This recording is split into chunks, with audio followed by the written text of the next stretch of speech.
Okay, welcome to this video on sentence completion strategies for the SAT exam. So here we're going to cover pages 2.5 through 2.11 in the SAT binder. So first strategy is titled Keywords and Flow Words. And so when you approach a sentence completion, what you want to do is you want to focus on particular words within the sentence that can clue you in onto what to put in the blank. So we'll start with keywords. Keywords in the sentence completion are words or ideas that give the reader information about what should go in the blanks. So let's look at this example down below. The psychiatrist was helpful to her patient. Her blank served as a blank to his anxiety and alleviated his depression. So you see the word helpful, which is obviously a positive word. So we're probably thinking of putting positive words within the blanks.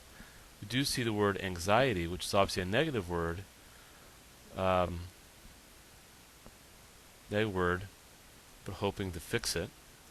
We're hoping to fix the anxiety. And we do see the word alleviated, which means to make better. So if you were to choose your own words to go in the blank, you could probably say her calm nature served as a cure to his anxiety because she's helpful, she alleviated the depression. So we look at all those clues there. Another thing to focus on are flow words. Flow words will signal the direction a sentence takes. And there are two main groups of flow words to serve as some clues for eliminating answer choices. So if we go to the next page, there are positive flow words, and of course there are negative flow words. A positive flow word is when the direction stays the same throughout. So it'll be 100% agreement between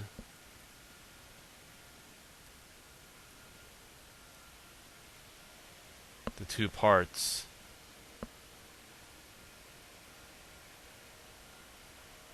of the sentence.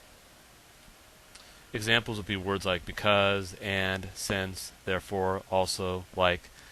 So when you see these words, guests of the party found the general merriment infectious and were won over by the party's blank. So what should we put in the blank? Probably a word that is synonymous with infectious.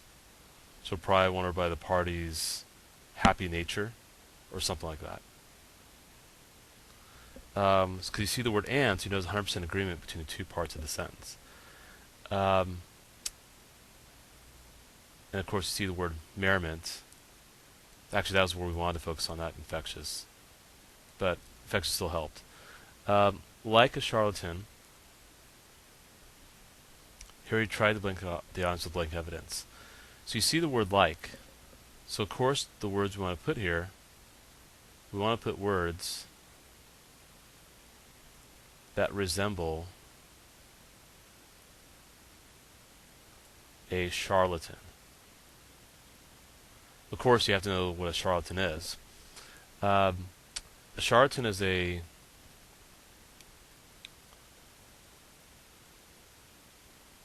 person who is a fake or imposter.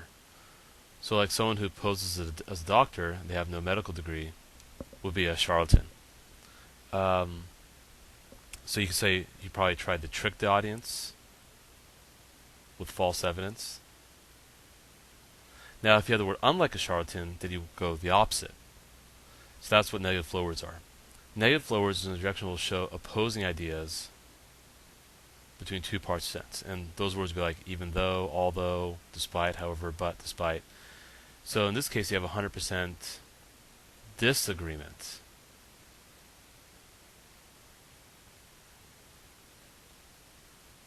Between two parts of the sentence.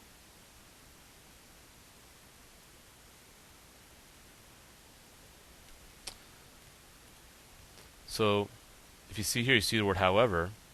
For a long time, most doctors maintained that taking massive doses of vitamins was relatively harmless. Now, however, some are warned that excessive dosages can be harmful. I think that's pretty obvious. And it was the first one. It's the number one, so it shouldn't be that bad. Here's another one. Although surfing is often blank as merely modern pastime, it is actually a blank practice invented long ago by the Hawaiians who maneuver through the surf. So you're saying it's modern. So although it's often thought as merely modern pastime, is actually an old practice because invented long ago. So those are some things to think of for that one. Punctuation is also a big deal. So in addition to focusing on keywords and flow words, it helps to focus on punctuation because certain punctuation marks also signal the continuation of ideas in a sentence. The most common punctuation marks to watch out for are commas, colons, and semicolons.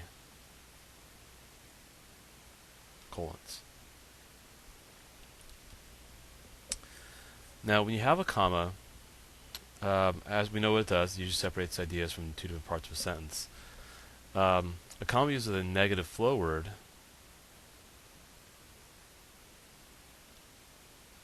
will indicate a change in the direction of the sentence. Like in this case here, formerly most textile dyes were animal or vegetable origin, but today most are. We also see it with however and although. So the comma can be used to separate the two parts of the sentence that are 100% disagreement with each other. In other cases, the comma may serve to separate the cause and effect of an action in the sentence. So, like in this case here, by selling information to a rival company, Thompson was unquestionably guilty of blank behavior. So if I try filling out both these blanks, for the one about Thompson, unquestionably guilty of malicious behavior, because he was trying to do something bad, he sold information to a rival, he was guilty. So you see the cause and effect there. But here, formerly most textile dyes were of animal vegetable origin, but today most are made of coal tar petroleum. So even though the word I picked for that blank is not necessarily opposite in meaning to any other word within the sentence for number two, but the idea was contrasting. Now when you see a colon is usually used to list things, or can also be used to elaborate on an idea made in this part of a sentence. So it's like using the word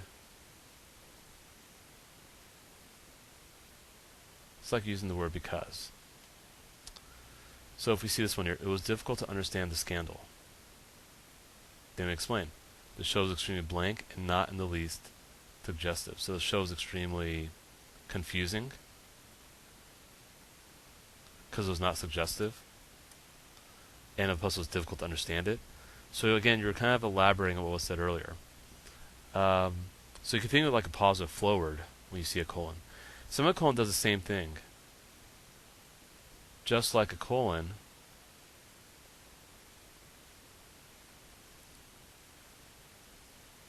but used for more grammatical reasons. Because you don't want your sentence to sound like a run-on sentence. So a semicolon is like a period. But use a semicolon instead of a period just to show how the statement before the semicolon leads to the statement after the semicolon. So we saw this one earlier. She was helpful for a patient. Then we explained how she was helpful. Her calm nature served as a cure to his anxiety and alleviated his depression. Once you've focused on punctuation as well as keywords and flow words, it comes time to filling in the blanks with your own words. How do we know what words to use? I suggest you cover up the answer choices just so that your answer is not tainted by what you've seen in the choices, because sometimes they might put words that sound familiar to other words within the sentence, but may not necessarily make the sentence sound complete. Um, also, you don't need to think of your own words. If possible, you can use words that are already provided within the sentence. That's fine. Or you can, the next thing, you could think of several words. So no need to think of one exact word. A phrase or an idea is fine, because then when you look at the choices and you see a word whose definition matches this phrase or idea you came up with, then you know that you have the correct answer. So here's a cool little exercise that I'd like you to try on your own. So you may want to pause the video and then work this out, and then play the video and see if you get words that are similar to the words I came up with. So we'll look at the first one. Although Miss Harvey's disposition was generally blank, she could become enraged when sufficiently blank. So what word, if you had to choose your own word, would you put in the first blank? And also what word would you put in the second blank? So again, pause the video, spend a few minutes doing this, then play the video and see if you get the same ones I get. Okay, so here are the ones I came up with. I said calm and provoked. Document for the second one. Absentee for the third one. We'll talk about the fourth one a little later. Fifth one, because you see the word callous. Callous means insensitive. So obviously we're looking for negative words if he's being insensitive. So he's probably dismissing their suggestions or blowing them off. So it made him seem rude to his coworkers. And number 6, you see the word although, and you see the word subtle. Subtle means not noticeable. So now his criticism is noticeable, or blatant could work. Number 1 also used the word although. So notice how I use the word calm to contrast with enraged. And she was enraged if she was sufficiently provoked or bothered, irritated, agitated, whatever. Number 2, you saw records documenting the presence of Africans. They help document the antiquity. Antiquity sounds like antique. You think of antique, you think of old. Antiquity actually means history. So they document the history of the African presence. And for number 3, you see the comma there that's being used as cause and effect, since there are no negative flow words within the sentence. So you know you want agreement. So because they live elsewhere and visit their ranches rarely, the landowners are not really there. So absentee could work, or you could say foreign, or just anything that means like not familiar or just not there. Now number 4 is what I call codependent double blanks. That's because both the blanks depend on each other. You would need to know the first word to know what to put in the second blank, and vice versa. So in order to approach these, you're probably just better off just looking at the choices and just going through process elimination. But one thing that can help you in that process of elimination mode is to maybe put positive or negative signs. Like I know that the two words have to be in agreement, so they could both be positive or both be negative. If I knew they had to be in disagreement, then I could put positive, negative, or negative, positive. So you could say confirmed or responsible. Those would be both positive words. Or canceled and flaky. Those are negative words. So you want to pick the pair of words that fits well the context of the sentence. For strategy 4, so enough beating around the bush. We now need to come up with an answer. So we've talked about looking at keywords and flow words. We talked about looking at punctuation. We've talked about trying to put your own words in the blank. Now it's time to select the correct answer. And we do that, we want to use a general strategy, which we've talked about before, called double pass elimination. It's essentially a process of elimination technique.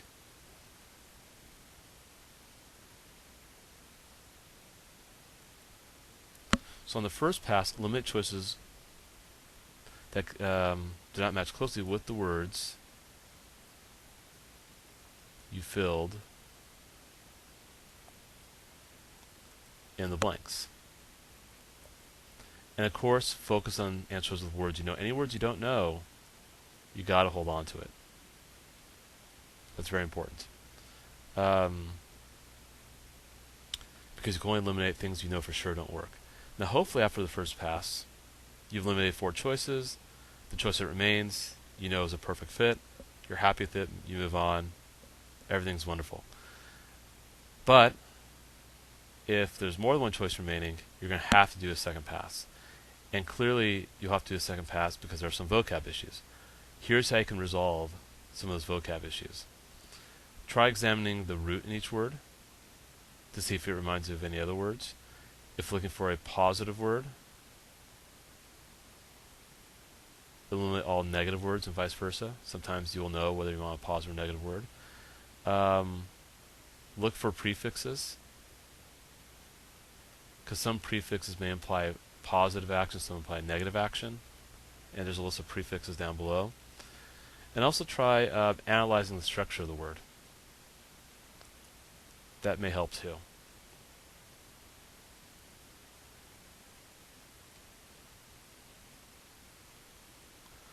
Because if you see a word like florid or floral, you know it deals with flowers, so that means decorative, because flowers are used to decorate. If you see a word vacuous, sounds like vacant. Vacant, hopefully you know, means empty, so anything that's vacuous is empty. So here we see cacophony and telephone. That root deals with sound. Cacophony is actually a harsh sound, so you know it's something with sound. Fortuitous fortune, so that deals with luck. Fortuitous actually means lucky. Punctilious punctual. Punctual means being on time. Being punctilious or having punctiliousness means being precise. And sluggard slug. A slug is a slow. Sluggard is a lazy person.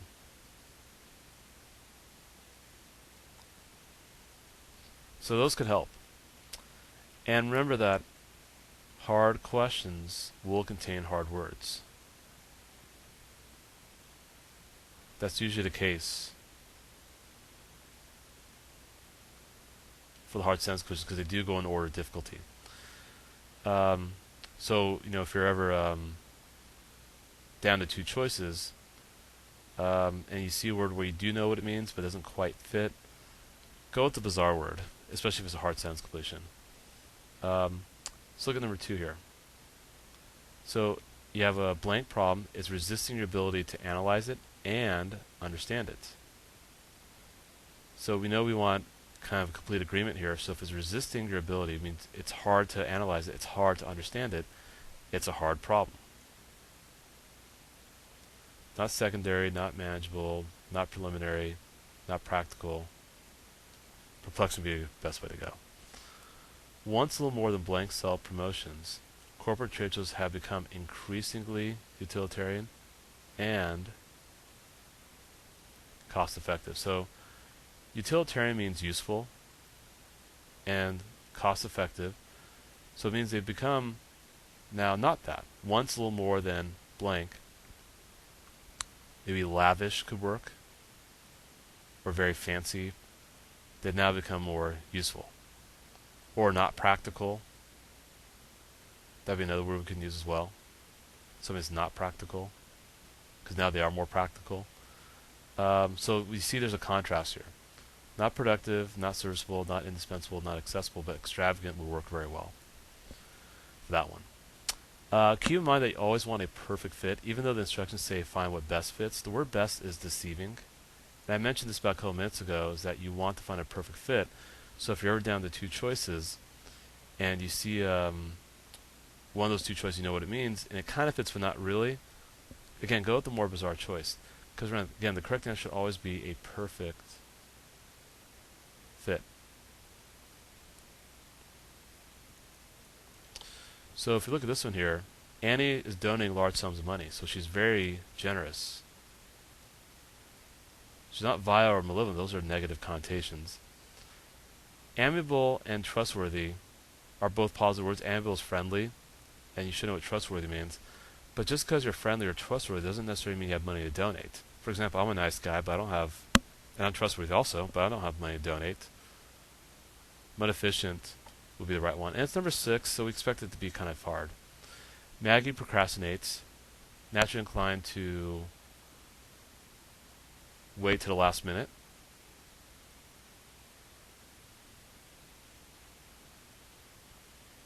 And the blank discussions, probably and to extend discussions or stuff like that. So she's not withdrawing, that wouldn't work for the first blank. She's not terminating discussions, that wouldn't work for the second blank. You might think misbehave could work, we'll come back to that one. Prolong could work.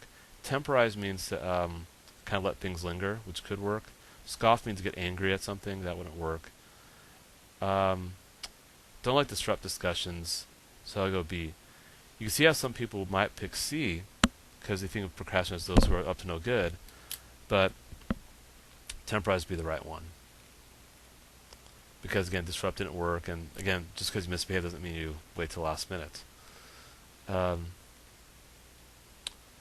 Double blanks. The trick to solve double blanks is try to do one blank at a time. You notice that I kind of did that for some of those double blanks. Occasionally you may have to solve double blanks two at a time. That's for the codependent situation, which we also talked about a few minutes ago.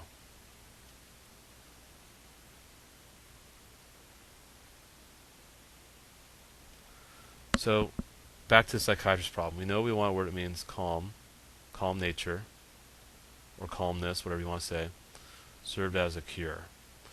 So if I focus on the word calm for the first blank, tranquil means calm, irascibility, that's a tough word, we'll hold on to it. Serenity means peaceful, equa sounds positive, not excitability. So I only got really one choice so far. A catalyst means to get something going, so that wouldn't work. A spur means to kind of, again, like to spur on something, get something going too, that wouldn't work also. I like remedy, I like antidote for the second blank. Irascibility sounds negative. Now I know I want something positive, so I'm going to go D on this one. And equanimity actually means even-tempered, which works well for the first blank. Irascibility means irritability, which wouldn't work. The study's warning that monkey populations were declining in Guatemala and Mexico was blanked by new evidence that nearby populations along the Belize River were blank. So this is codependent. Because if you were to say the study's warning was true, that nearby populations were declining, or you could say it was false by new evidence that the populations were improving. So either we want positive negative or negative positive. Corroborate sounds positive, but prospect also sounds positive. Confirmed sounds positive. We'll come back to extant. Belie is negative, dwindling is negative, diminished, debilitate, both negative. Tempered is negative, like to temper your expectations, so lower your expectations. Thriving obviously sounds positive.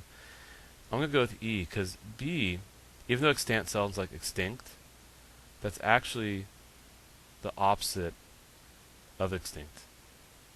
Actually means like something that's thriving, if something's extant. So the correct answer would be E for that one. So that covers all the sentence completion strategies, and I will see you later. Goodbye.